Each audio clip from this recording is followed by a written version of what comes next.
Olá pessoal, tudo bom? Aqui é o professor Danilo Fontes, né? Então a gente vai ter hoje uma aula da disciplina de Princípios de Biofarmácia e Farmacocinética, que é do nono período do curso de farmácia, né? Então a gente está tendo algumas aulas, né, nesse sistema online EAD como uma estratégia, né, alcançada aí para que a gente consiga passar essa fase aí do coronavírus, né, de uma forma que a gente consiga manter essa relação professor-aluno, manter o conteúdo sendo aplicado, né, manter as dúvidas sendo tiradas através dos canais de comunicação.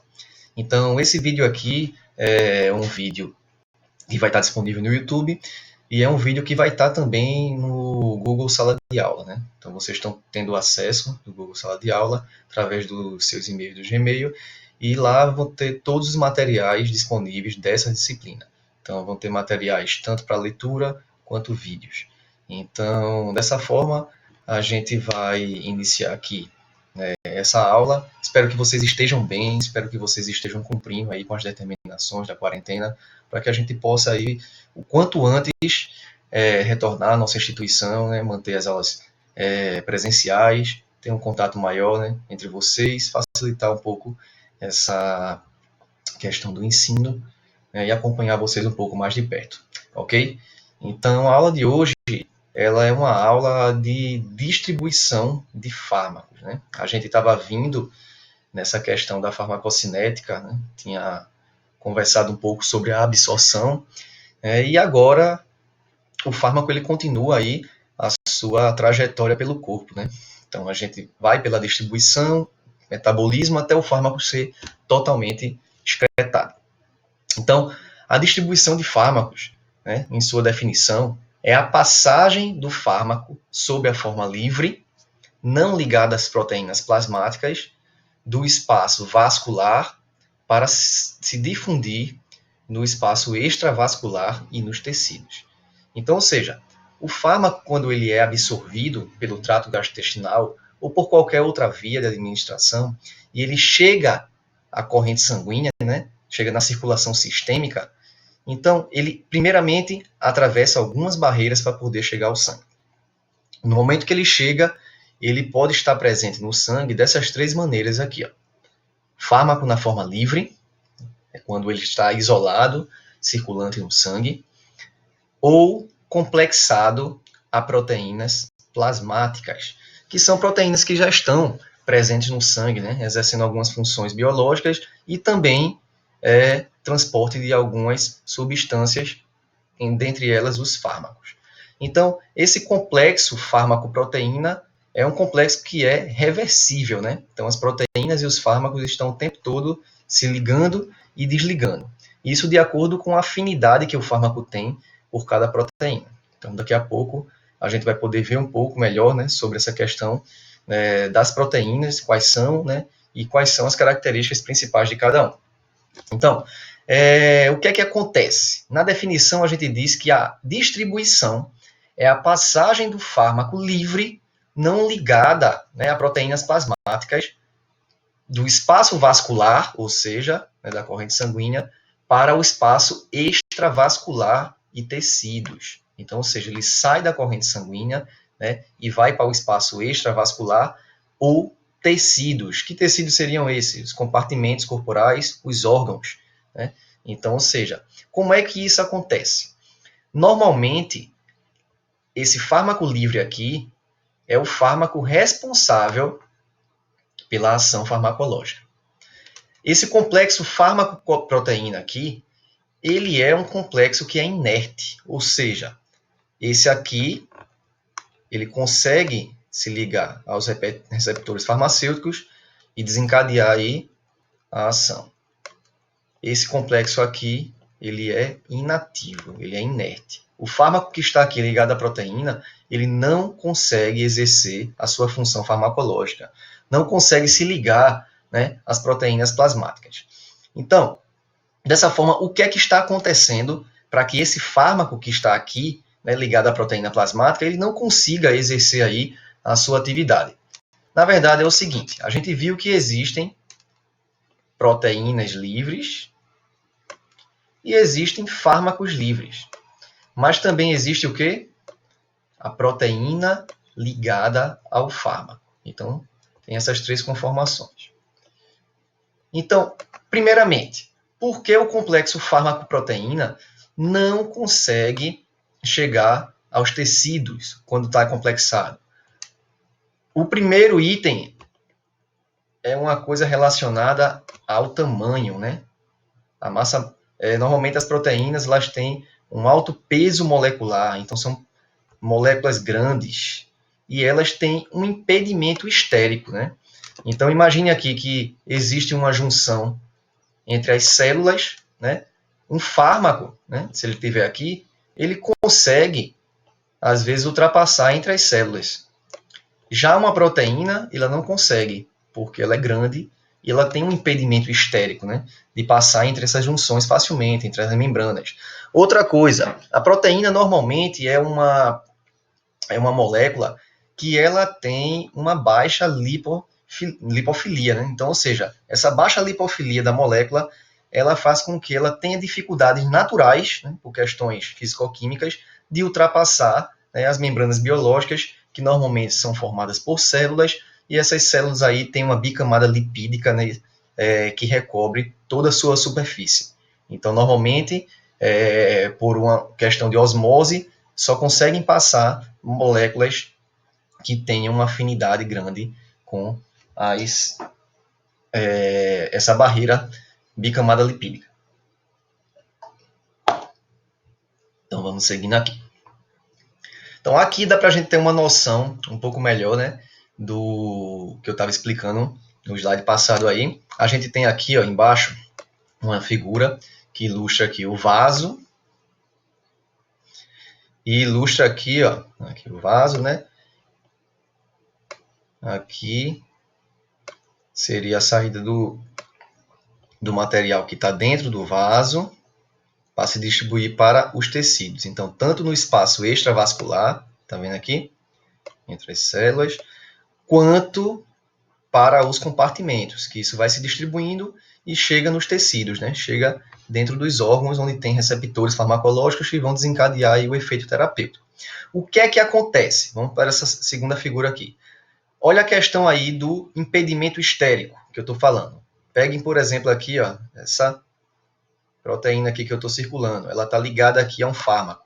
Então, quando ela tenta passar através da barreira celular, o que é que acontece? O tamanho da proteína não permite.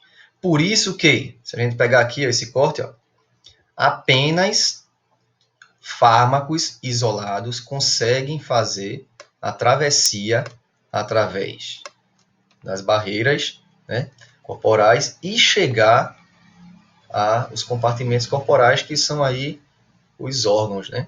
Então, ou seja, a droga livre, né, o fármaco livre, ele consegue atravessar as barreiras, o fármaco ligado às proteínas não consegue, beleza? Então, vamos seguir aqui. Então, fluxo sanguíneo e distribuição. As maiores taxas de perfusão sanguínea estão em alguns órgãos aí, né, alguns compartimentos. Perfusão sanguínea seria a quantidade de sangue, né, que perfunde esses órgãos. A gente tem aqui os cérebros, os rins, o cérebro, os rins, o fígado e o coração, né, como os fármacos, os órgãos que mais têm perfusão sanguínea, né, no corpo, né. Então, quanto maior a perfusão sanguínea de um órgão, mais rápida é a capacidade de distribuição no mesmo. Então, ou seja, quanto mais sangue passa por um órgão, mais rapidamente é a capacidade de distribuição do fármaco que está na corrente sanguínea para esse órgão, né?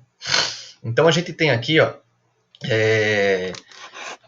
quais são as formas de ligação às proteínas plasmáticas, né? Então, existem, essas aqui são as principais, pode ter algumas que não estão contempladas, mas assim, que não fazem um efeito, né, tão proeminente quanto essas. Então, os fármacos eles podem estar ligados a alfa-glicoproteínas ácidas, albumina, e também pode estar ligada, né, a algumas células sanguíneas, né, como eritrócitos, né, leucócitos, plaquetas, né? Então, são sistemas componentes do sangue. Também podem transportar algum tipo de fármaco ligado a eles. Em vias gerais, normalmente a albumina e a alfa-glicoproteína, elas conseguem transportar a grande maioria dos fármacos, né? Então, a gente vai se debruçar um pouco mais sobre elas, trazendo algumas informações importantes. Então, aqui, ó, natureza química dos fármacos.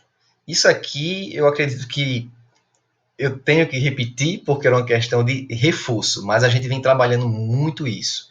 Eu disse que isso aí é muito importante, né? As características físico-químicas que a gente vem trabalhando desde o primeiro dia de aula, elas são muito importantes para toda a compreensão da farmacocinética. Então, aqui, ó, fármacos lipossolúveis atravessam facilmente a membrana endotelial e quanto maior a taxa de perfusão, maior a velocidade de distribuição. Então, ou seja, fármacos lipossolúveis, né, eles têm afinidade, né, com essas membranas, eles conseguem atravessar, né, por difusão de uma forma muito fácil. Então, fármacos lipossolúveis, eles conseguem ter uma capacidade de distribuição muito maior, né, dentro do nosso corpo, porque ele tem a capacidade de chegar a praticamente todos os compartimentos corporais. Então, ou seja, e também, quanto maior a taxa de perfusão, né, maior vai ser a sua distribuição. Então, um exemplo aqui é o tiopental, né, fármaco que age aí no sistema nervoso central, ele é utilizado aí como anestésico, e é um fármaco que só o fato dele chegar no sistema nervoso central, ele já é muito lipossolúvel. Daqui a pouco a gente vai explicar um pouco mais sobre isso. E como ele é muito lipossolúvel, ele chega a praticamente todos os tecidos corporais. Ele tem uma facilidade grande de atravessar essas barreiras. Então, vão lembrando aí os conhecimentos prévios, né? Fármacos polares. E aí, polares, lembre-se dos polos, da água, hidrofílico, todo aquele conceito que a gente já vem trabalhando. E aí, ó, fármacos polares ou de alto peso molecular, como no caso das proteínas, né? São substâncias de alto peso molecular, que ela tem um grande tamanho, né, físico mesmo, elas têm uma dificuldade de atravessar a membrana endotelial. Então, a gente pode ter um exemplo aqui, penicilina, né? Então, é um fármaco que é hidrofílico. Então, a penicilina, ela pode ter dificuldade de ser absorvida, né, por via oral, pode ter dificuldade de ser absorvida, de ser distribuída por todos os compartimentos corporais. Então, quando isso acontece, o que é que implica na questão aí terapêutica deste fármaco? Em relação à distribuição, se a penicilina ela não consegue atingir todos os compartimentos corporais, ela vai ter dificuldade, né, de chegar a alguns compartimentos que têm barreiras mais impeditivas contra a entrada de fármacos hidrofílicos. Então, consequentemente, né, a penicilina, que é um antibiótico, se tiver algum acometimento, né, em determinado órgão, né, bacteriano, que poderia se tratar com a penicilina, né, a nível de eficácia, né, in vitro. Vamos supor que a penicilina consegue matar aquele micro-organismo in vitro. Então, consequentemente, conseguiria matar no corpo, né? Só que é o seguinte, se esse micro-organismo tiver num compartimento que a penicilina não consegue chegar, porque ela não consegue penetrar, então a penicilina não vai ser indicada para esses casos. Então, ou seja, imagina aí, né, um compartimento altamente lipofílico, e a penicilina é um fármaco hidrofílico. Ele não vai conseguir facilmente chegar a esses compartimentos, né? Existe isso? Existe. Né? A gente vai ver daqui a pouco aí que compartimento é que tem essa barreira muito mais aí justaposta, né? Então, deixa eu passar aqui. Distribuição no espaço vascular. Normalmente, ó, a gente tem aqui a albumina como a proteína que mais está predominante no espaço vascular. Ou seja, na verdade, assim, né, no nosso corpo, em termos de proteína, 40% está no espaço vascular, ou seja, ele está nos vasos sanguíneos. 60% ele está no espaço intersticial ou tecidual, então, ou seja, ele está além do espaço vascular. Então, Quer dizer que existem proteínas plasmáticas no sangue, mas se o fármaco sair do sangue e entrar aí para o espaço extravascular ou para o tecido, quer dizer que também existem proteínas plasmáticas lá, também. E essas proteínas plasmáticas que estão dentro de compartimentos corporais, elas servem também para fazer ligação com o fármaco e distribuição dele através desses compartimentos, né? Então, normalmente a albumina ela possui uma carga negativa, mas ela é uma proteína muito versátil, que independente de carga, ele consegue ligar-se tanto a fármacos com cargas positivas, quanto com cargas negativas, né? Então, ou seja, por isso que aumenta aí a capacidade de ligação dessa proteína com uma grande quantidade de classes de fármacos. E também, ó, ela liga-se melhor a substâncias ácidas. Então, a gente tem muitos fármacos, né, que são substâncias ácidas, normalmente são ácidos fracos, né? Então a gente tem aqui os AINES, né?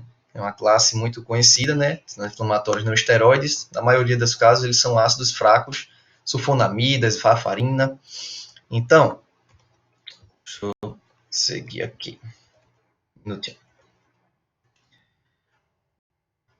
A albumina, ela normalmente, ela tem uma concentração plasmática de 0,6 milimol por litro, que equivale aí, ó, a cada 100 ml de plasma sanguíneo, a gente tem 4 gramas de albumina.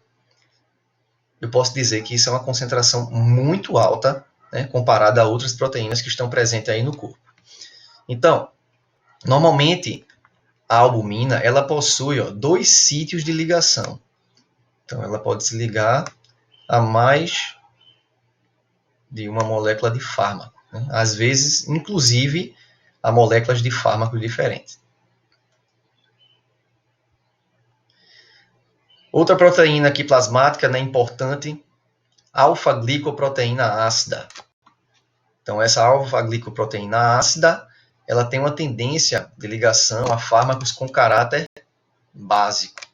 Então, normalmente os antidepressivos, né, tricíclicos, eles estão aí dentro dessas características, né? Então, lipoproteínas, eles se ligam mais a moléculas básicas também. O que é que acontece para que um fármaco ele se ligue a uma lipoproteína? Normalmente, né, o fármaco, quando ele tem uma porção mais apolar, mais lipídica, essa fase lipídica aí, ele se liga, né, à lipoproteína. Então, ou seja, por uma questão de afinidade. E eles se mantêm aí ligados, lembrando que é uma ligação dinâmica, né? Essa ligação aí, ela acontece e se desfaz e fica, a gente chama dinâmico por isso, né? Porque sempre tem ligação desfazendo e refazendo. Aí aqui eu trouxe um exemplo, né, de interação medicamentosa que pode ocorrer a nível da distribuição. Por exemplo, a gente tem aqui, né, uma interação clássica entre os AINES, tá aqui desconfigurados, tá vendo? E anticoagulantes orais. Então, o que é que acontece? Normalmente, quando uma pessoa faz uso de anticoagulantes orais, né, ou seja, eles fazem uso de medicamentos para o sangue ele não coagular facilmente, né? Então, são medicamentos que eles inibem aí a cascata de coagulação, né, em alguns dos mecanismos existentes. Então, ou seja, normalmente eles se ligam a algumas proteínas plasmáticas, né, dentre elas aí a albumina. Como é que acontece uma interação medicamentosa a nível de distribuição? É o seguinte,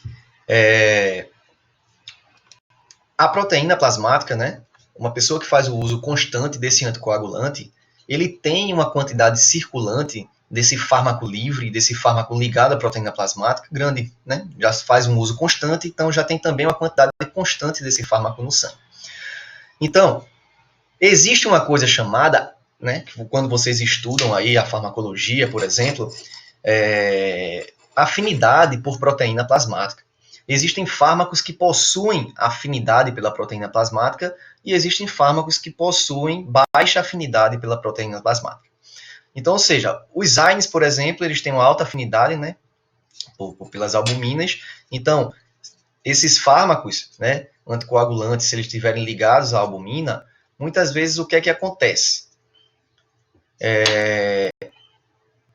Acontece uma preferência, vamos dizer, né, da ligação do fármaco com a proteína, do AINE, fazendo com que o anticoagulante, que antes estava ligado à proteína, então lembrado, ó, inerte, ou seja, o fármaco antes estava inerte, ligado à proteína, ele passe a ficar totalmente na forma livre.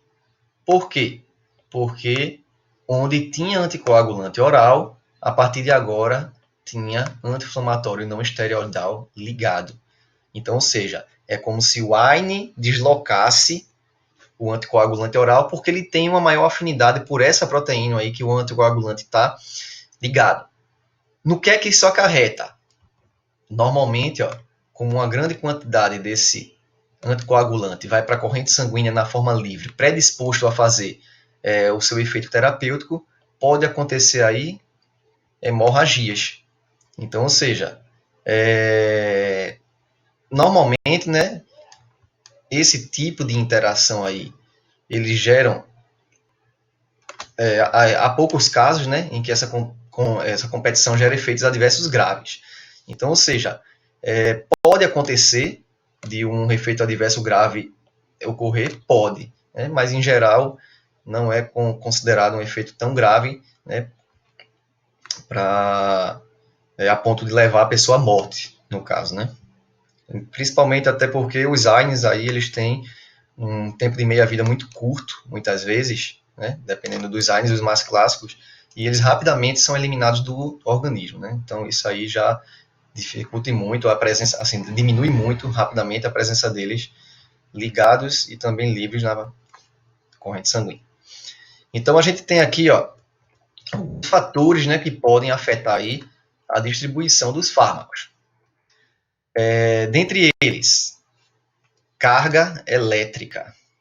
Então, se a gente parar para pensar aqui, os fármacos ionizados, né, têm cargas negativas ou cargas positivas, eles podem ser cátions ou podem ser ânions. Então, lembrados lá das primeiras aulas, o que é que a gente estudou? Fármacos, né, que se transformam em ânions ou cátions, né, em geral íons, eles têm o quê? Eles são fármacos muito polares. Se eles são polares, eles têm muito afinidade com que fase? Uma fase hidrofílica, né, com a água. Então, ou seja, esses fármacos muito ionizados, eles se transformam em íons e ele tem muito mais afinidade com o sangue do que com os demais compartimentos corporais. Então, fármacos muito ionizados, eles tendem a atravessar, né, eles tendem a atravessar o endotélio vascular, né, chega à corrente sanguínea, mas eles têm dificuldade de continuar essa travessia até chegar aos órgãos. Então, eles ficam muito contidos, às vezes, né, a distribuição dele na corrente sanguínea. Ele se distribui pouco para os demais órgãos por uma dificuldade natural. Né? Então, essa membrana lipofílica aí que as células têm impedem os íons, né, de atravessar em uma quantidade muito expressiva. Então, normalmente, eles não atravessam por uma via natural, né, por difusão passiva. Eles precisam de mecanismos, muitas vezes, ativos das células para poder captar esses íons. Então, a gente tem aqui estabilidade química, né? Então, alguns fármacos, por exemplo, eles têm uma baixa estabilidade química e também são biotransformados muito facilmente por algumas enzimas.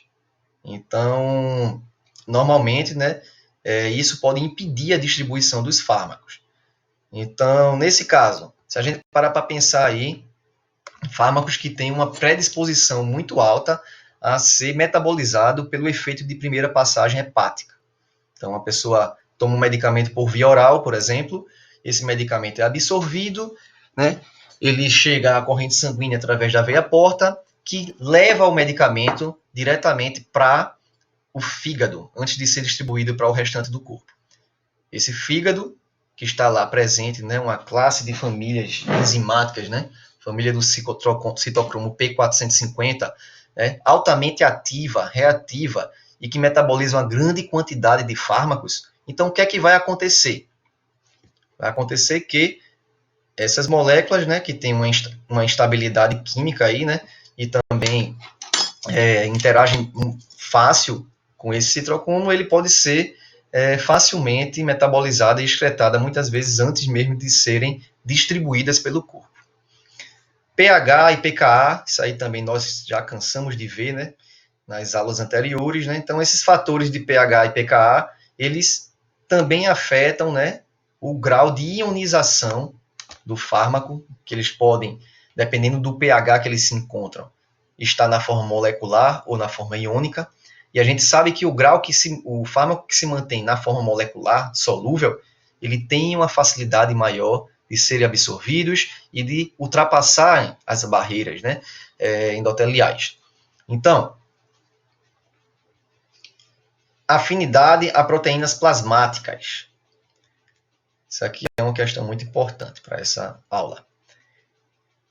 Vamos ler aqui. A taxa de ligação proteína plasmática determina quanto de fármaco vai permanecer livre e apto a se distribuir para outros compartimentos, e quanto de fármaco vai permanecer ligado como fração de reserva nas proteínas. Vamos lá, vamos refletir aqui. A quantidade de fármaco que está ligada à proteína plasmática é o que vai determinar a quantidade de fármaco que vai ser distribuído. Por exemplo, se eu tenho um medicamento, né, que ele é administrado e 90% tende a estar ligado à proteína plasmática, quanto está disponível aí para ser distribuído para o corpo? 10%.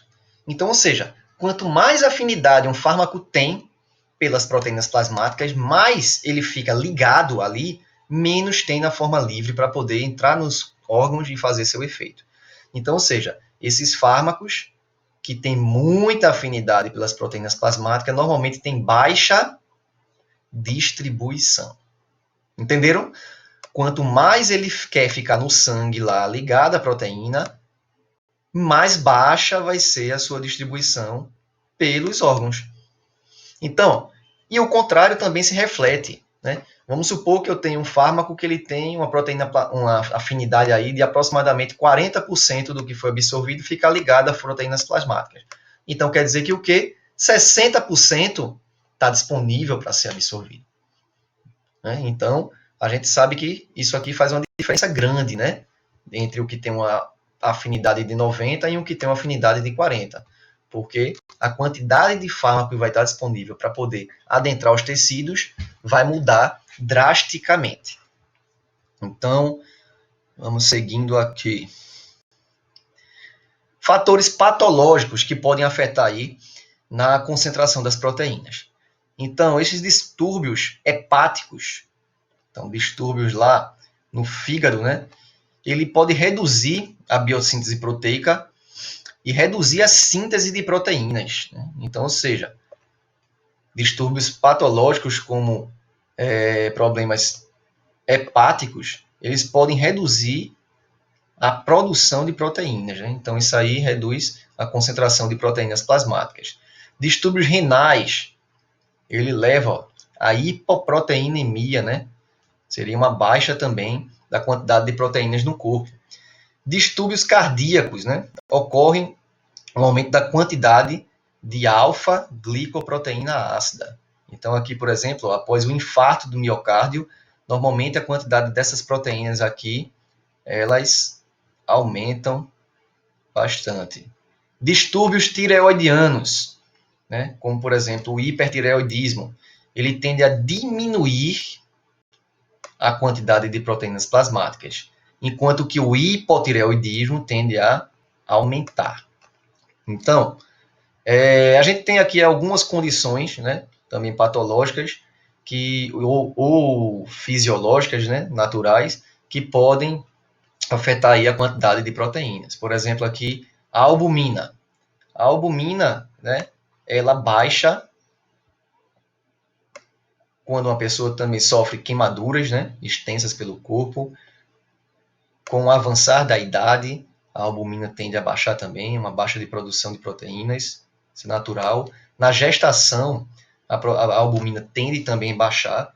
Aí é muito mais, às vezes, né, por uma questão até de volume sanguíneo também, né?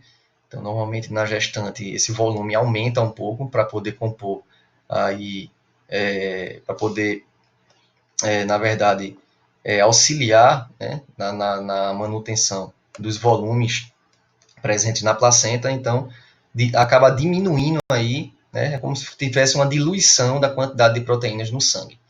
Na cirrose hepática, normalmente, né, a gente viu lá, né, é um dano hepático, muitas vezes vai acarretar diminuição da produção de proteínas, diminuição da albumina. Então, o que é que acontece com essa diminuição da albumina? Normalmente, os fármacos que estão ligados à albumina, ou que se ligam normalmente à albumina, eles tendem a ficar o quê?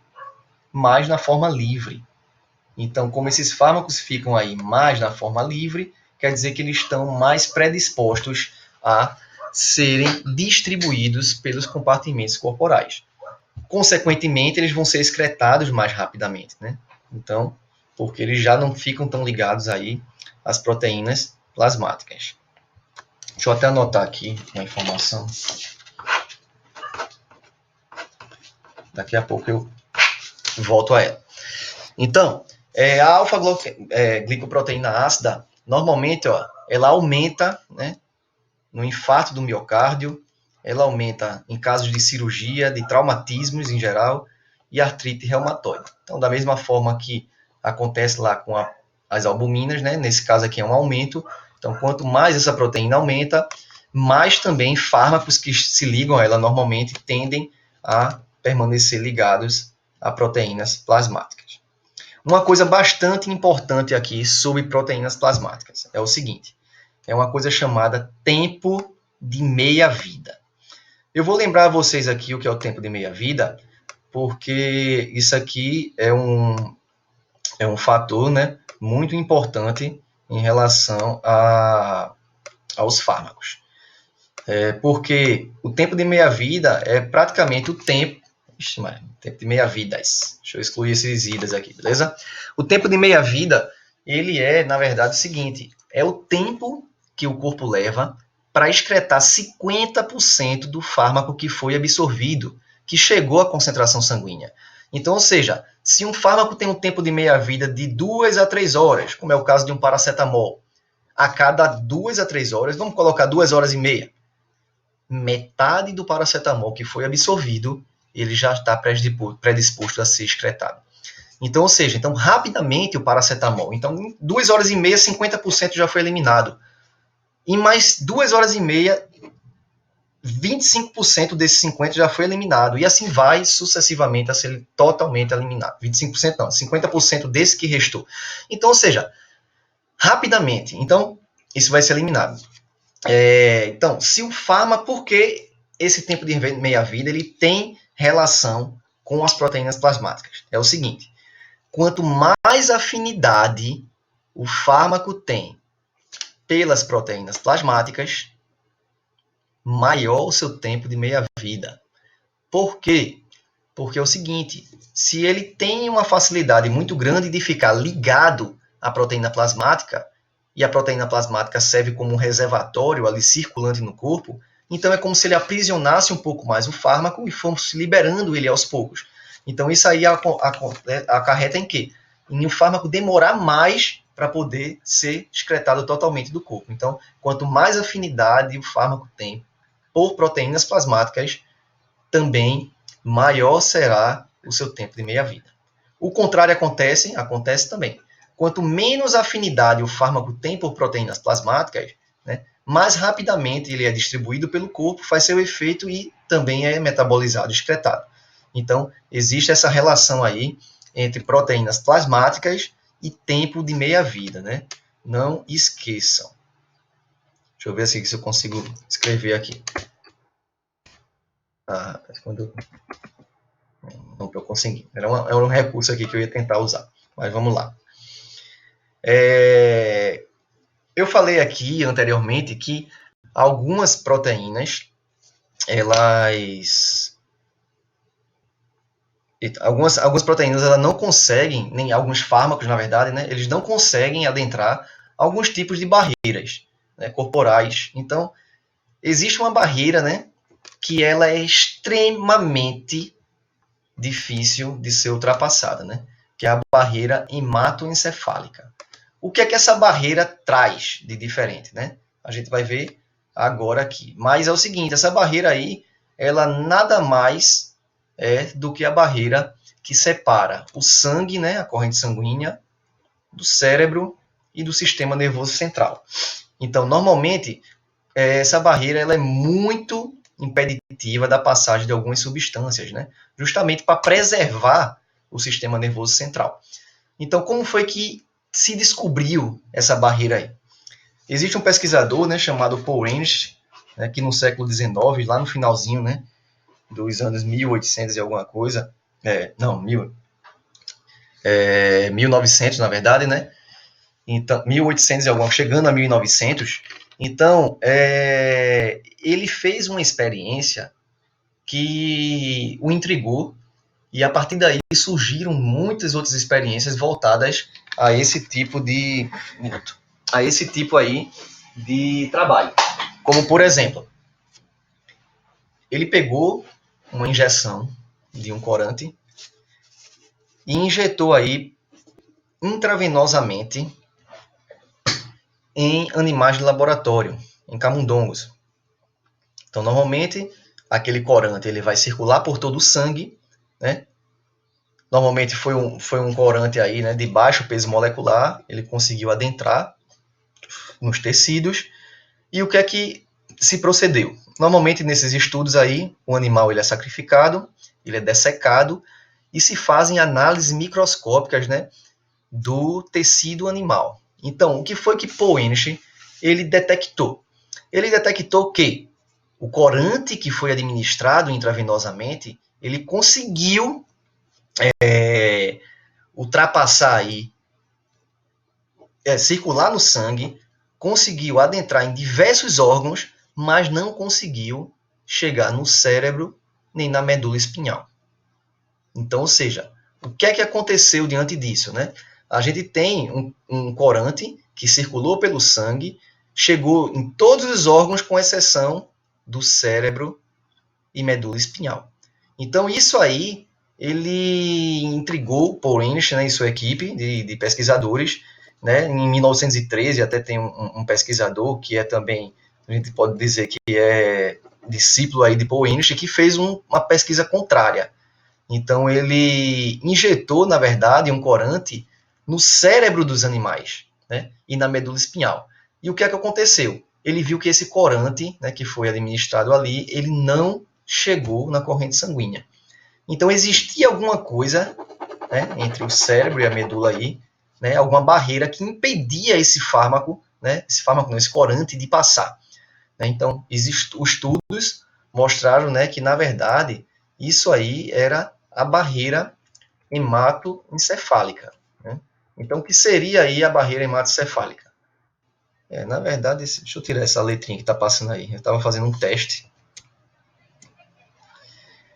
Vamos lá. Então, a barreira hematoencefálica, na verdade, são células endoteliais muito compactadas, conjunção oclusiva muito apertadas. Então, ou seja, a gente tem aí união de células muito justapostas. Vamos fazer um desenho aqui bem grosseiro.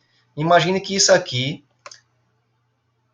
é um tecido qualquer aí, um endotélio, né, em que o sangue, o vaso passa aqui, e esse aqui é um tecido X, vamos colocar aqui, qualquer.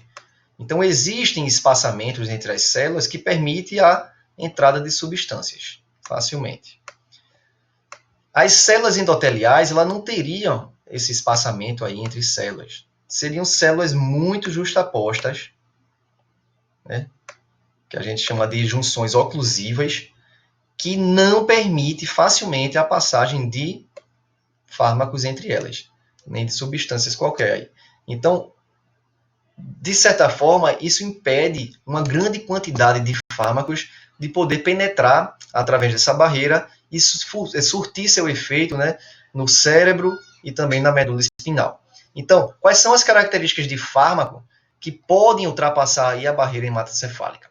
Fármacos lipofílicos, né, que tem muita afinidade aqui, ó, com a camada bilipídica, né, fosfolipídica, e também devem ter baixo peso molecular, ou seja, o tamanho da molécula deve ser, ó, pequena, para que ele consiga ultrapassar essa barreira hematoencefálica também através das células, né, de uma maneira facilitada, já que a membrana é muito justaposta. Então, o fármaco, para atravessar a barreira hematoencefálica, ele tem que unir essas duas características aqui, ser lipofílico e de baixo peso molecular. Então, ó, eu tinha explicado a vocês anteriormente, né, que isso poderia acarretar em algumas barreiras de ação de fármacos, né? Por exemplo, alguns antineoplásicos e antibióticos eles não conseguem atravessar a barreira hematoencefálica. Consequentemente, eles não vão conseguir fazer algum efeito terapêutico, né, nesse compartimento. Então, existem outros fármacos que sim. E uma curiosidade relacionada a isso é o seguinte: quando há uma inflamação de meninges, né, que aí são membranas, né, protetoras do cérebro, quando há uma inflamação delas, olha que interessante, há um aumento da permeabilidade a fármacos hidrofílicos. Então, ou seja, fármacos que antes não conseguiam agir no cérebro, eles passam a conseguir entrar. Por quê? Numa condição dessa, né, quando ele está com a inflamação, porque ele causa uma permeabilidade maior aqui nas células endoteliais da barreira hematocefálica. É uma questão natural do corpo de tentar, né, se defender. Então, deixa eu ver aqui. Seguindo aqui, né, por que alguns fármacos anestésicos agem mais rapidamente do que outros? Né? Existem muitas vezes fármacos que são indutores anestésicos, né? Em uma cirurgia, muitas vezes você aplica um pré-anestésico e depois vem com anestesia que é mais duradoura, né? Então, esses pré-anestésicos, normalmente, eles têm o quê? Eles têm uma capacidade de distribuição, né? Uma capacidade muito mais rápida do que o outro fármaco que é utilizado como anestésico, né? E muitas vezes, assim, é um tempo de meia-vida muito baixo também. Então, eles agem rapidamente, né, para anestesiar, mas eles não conseguem manter. Então, aqui, ó, se a gente pegar aqui tiopental e barbital. O tiopental, olha aqui a nossa aula prática, ó, tem um coeficiente de partição óleo em água 50 vezes maior que o barbital. Então, ou seja, o tiopental tem um coeficiente de partição óleo em água 50 vezes maior do que o barbital. Então, quer dizer que o quê? O tiopental ele tem um coeficiente de partição muito alto. Consequentemente, ele é uma molécula muito lipofílica. Quanto maior o coeficiente de partição, mais lipofílica é essa molécula. Então, ou seja, facilmente ele vai adentrar, né, as membranas biológicas, por uma questão natural. E o tiopental, aliando-se também ao ser uma molécula pequena, né, de baixo peso molecular, aí que sim vai ter uma facilidade muito maior de penetrar aí qualquer tecido corporal. Então, normalmente o tiopental ele é utilizado aí como também, até em experimentos, né, de animais de laboratório. Muitas vezes ele é utilizado como pré-anestésico e utiliza um barbital para fazer uma anestesia mais duradoura. Porque sabe-se que o tiopental vai agir muito mais rapidamente, deixando o animal adormecido. Por causa justamente disso. O coeficiente de partição óleo em água é muito alto. Ele tem uma lipofilia muito alta, aliando a ser uma molécula muito pequena. E aí, distribuição em tecidos especiais, como por exemplo a placenta, da mãe para o feto, será que muda alguma coisa? Né? A gente vai ver aqui que muda sim, né? Normalmente a membrana placentária ela só absorve fármacos através de difusão facilitada, ou seja, o fármaco ele precisa ser lipofílico né? Ele para poder atravessar essa membrana, né? Normalmente a placenta, ela também, assim como a barreira hematoencefálica, ela tem algumas junções apertadas entre as células, então esses compostos lipofílicos, eles atravessam com mais facilidade, e uma observação que pode ser feita à placenta, né, é que ela tem algumas proteínas, né, PGP proteína, que são transportadoras.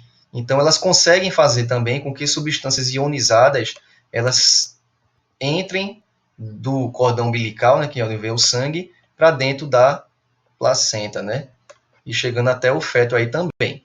Então, ou seja, essa barreira placentária aí, ela normalmente tem junções apertadas, facilidade de compostos lipofílicos atravessarem e substâncias iônicas, eles atravessam a partir de uma proteína, né? Então seria um transporte ativo, né? Então aqui um transporte passivo e aqui um transporte ativo. Então, diante disso, vamos aqui para volume de distribuição. Vou pedir só um minuto aqui a vocês, só para poder colocar um pouco da...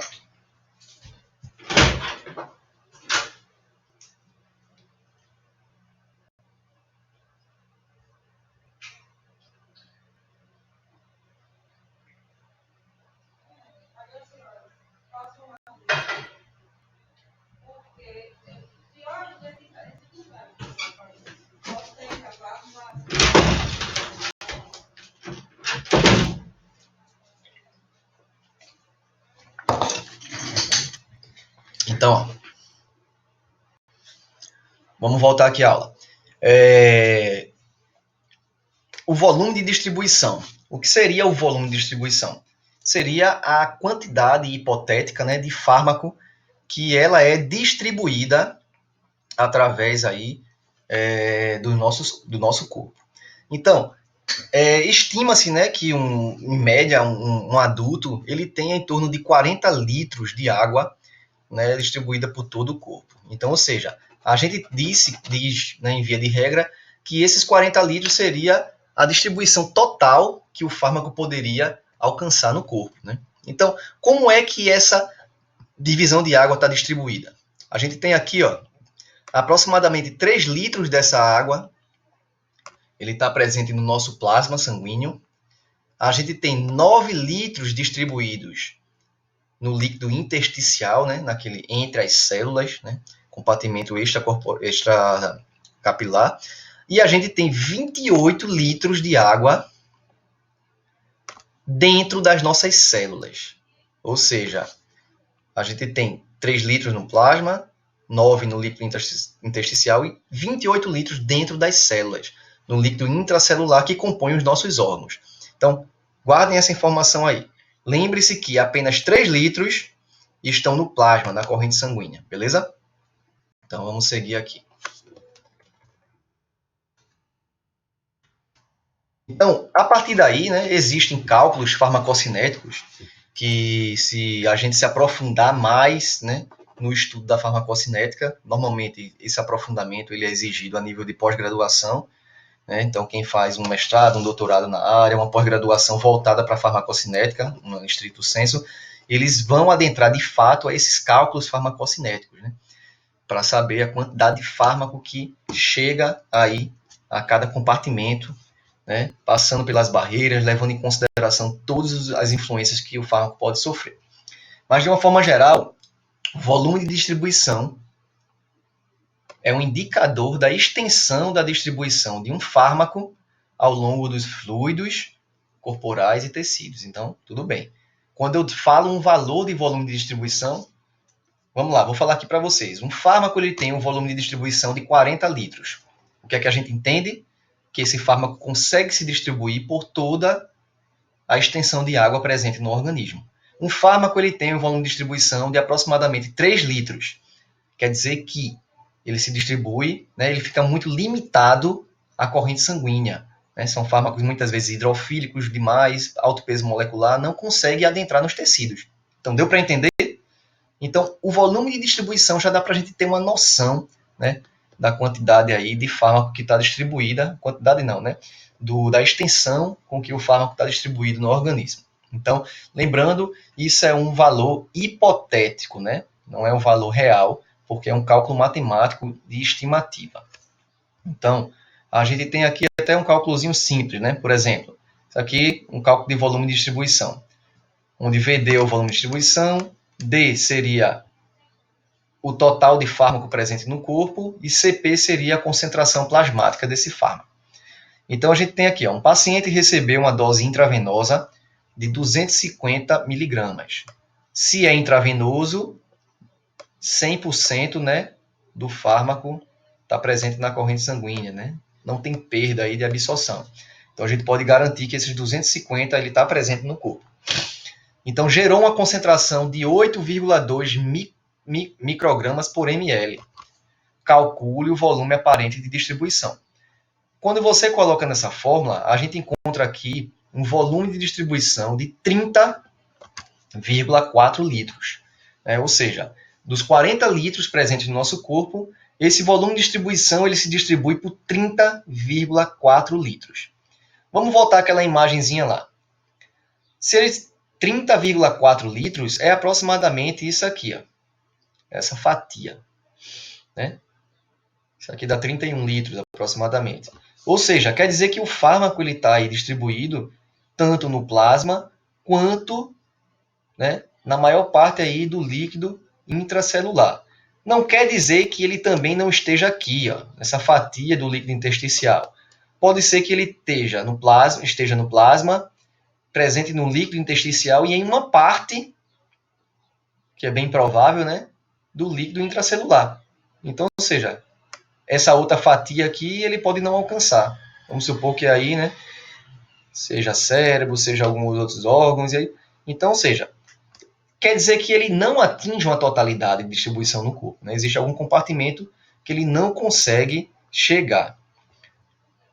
Então,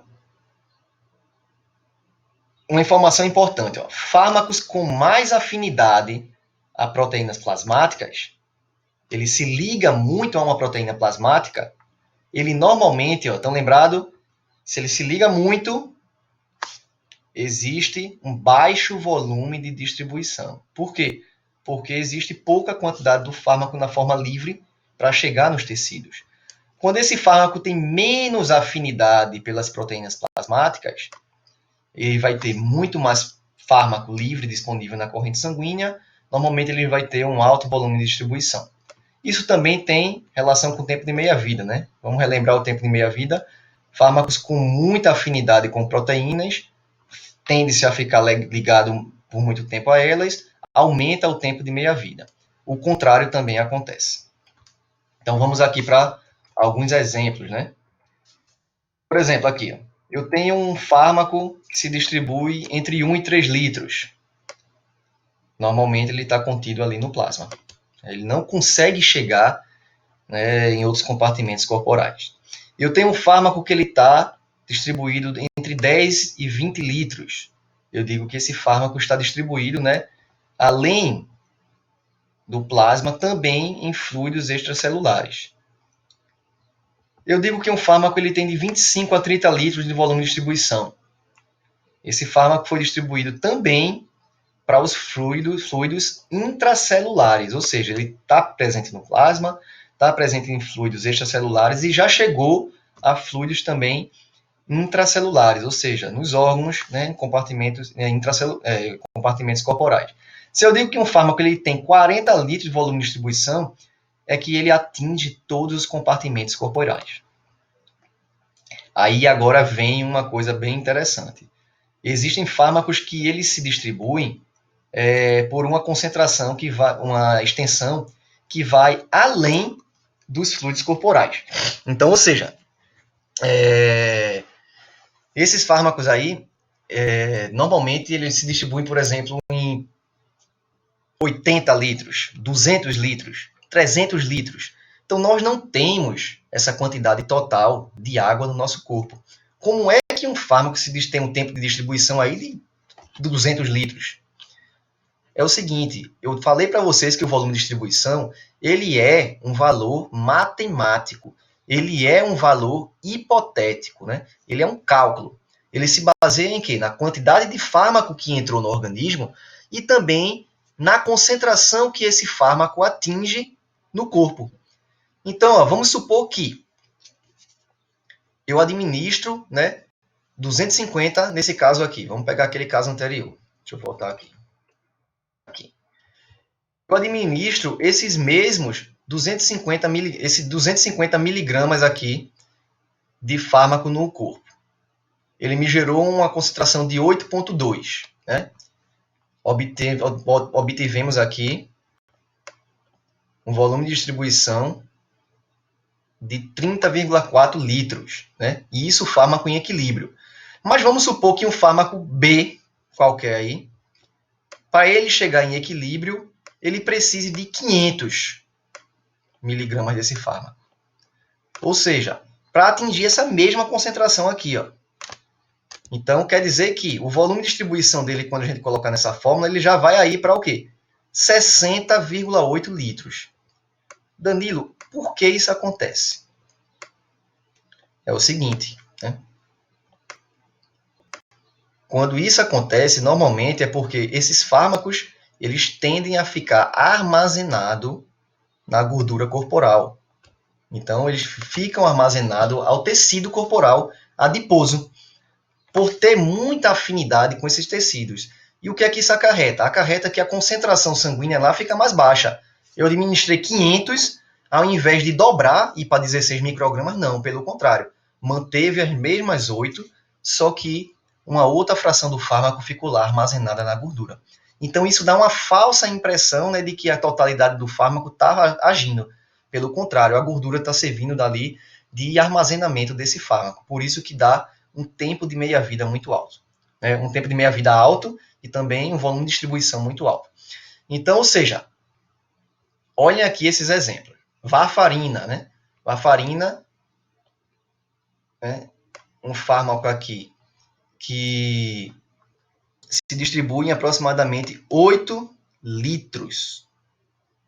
Então, quer dizer que ele tem o quê? Alto grau de ligação às proteínas plasmáticas e, normalmente, ele está ligado ali, né, ao sangue e uma porção extravascular. Né? Então, ele não se distribui tanto pelo corpo. Então, provavelmente é um fármaco muito hidrofílico. Né? A gente tem aqui, ó, teofilina e etanol. São fármacos que estão aí a aproximadamente 40 litros de distribuição corporal. Então, ele se distribui por todos os compartimentos corporais. Né? A gente tem aqui a cloroquina. Vê que interessante. E é justamente, né, a cloroquina, esse fármaco aí que está sendo testado, né, a hidroxicloroquina e a cloroquina, como um dos arsenais terapêuticos aí contra o coronavírus. Né? Tomara que, de fato, isso se concretize, porque já temos a tecnologia de produção e facilita aí a disseminação da produção, né, para atender a demanda mundial. A cloroquina se distribui por aproximadamente 15 mil litros. Então, imagina aí, 15 caixas d'água de água dentro de você. Isso aí não existe, né? Então, lembrando que isso aqui é um dado matemático hipotético. Então, quer dizer que a cloroquina é tão lipofílica, se armazena tanto na gordura, que uma fração muito baixa dela fica na corrente sanguínea. E essa fração que está na gordura é como se fosse um reservatório que fica também, à medida que baixa o volume, a concentração dela na corrente sanguínea, esse volume de cloroquina que está armazenado aí na gordura corporal, ele passa a ir para a corrente sanguínea por uma questão de equilíbrio químico também, né? Então, muitas vezes, né, pacientes que fazem uso aí da cloroquina, eles, no momento que eles param de tomar, eles passam ainda um certo tempo, né, com o fármaco em altas concentrações na corrente sanguínea, porque é justamente aqueles que estavam ali armazenados no tecido corporal. Existem alguns outros órgãos também, né, que armazenam, né, esses fármacos em geral, né, e muitas vezes acontece de ter alguma reação adversa, né, ou colateral por conta desse armazenamento. Então aqui, ó, o rim, ó, ele recebe, né, como a gente viu, um débito cardíaco muito grande. Então, ou seja, a proteína metalotioneína, né, normalmente presente nos rins, ela tem afinidade por metais pesados. Então, chumbo, cádmio. Então, essas substâncias, quando estão presentes no nosso corpo, elas têm a capacidade aí, ó, de se armazenar e se ligar a essas proteínas que estão presentes nos rins. Então, isso aí pode gerar algum efeito danoso para o paciente, né? Ossos, a gente tem aqui a tetraciclina, a cisplatina, o chumbo, né? São substâncias que têm capacidade de serem armazenadas aí, né, no tecido do osso, por exemplo. Então, normalmente eles se integram à rede cristalina. Né? As tetraciclinas, por exemplo, né, eles podem, em crianças, causar acúmulo nos dentes, e esse acúmulo aí causa um amarelado no dente da criança. Né? Ou também, no caso de crianças, causar deformidades ósseas por esse armazenamento aí nos ossos. A melanina presente na retina, né? Então a gente tem aqui a clorpromazina e a cloroquina, né? Que tem capacidade de causar armazenamento, né, na retina. Então, ou seja, o que é que isso pode influenciar aí, né, em relação à pessoa, né, que faz a utilização dessas substâncias? Ó, a cloroquina, ela acumula-se 100 vezes mais na retina do que em outras partes do corpo. A gente viu que ela se armazena muito no nosso corpo, né? Então, 100 vezes mais na retina do que em outras partes. Então, normalmente, ó, ela destrói condes e bastonetes, muitas vezes, né? Então, compromete aí a questão da acuidade visual do paciente, né? Então, por conta de um armazenamento no momento da distribuição. E as gorduras, normalmente, né,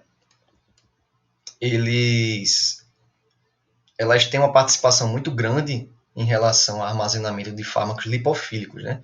Então, fármacos que têm um coeficiente de partição muito alto, normalmente eles tendem aí a ficarem armazenados na gordura, né? Então, ou seja, isso é uma coisa bem natural do nosso corpo, porque ele age por uma questão de afinidade, né? Então, se a gordura tem muito componente lipídico e ele também é um fármaco muito lipofílico, eles tendem a, né, se ligarem e ficar ali de uma forma estável, né? Então, às vezes acontece de a pessoa entrar em um regime muito grande, né, e faz um tratamento aí com algum fármaco muito lipofílico e ele perde, né, uma boa parte da massa corporal.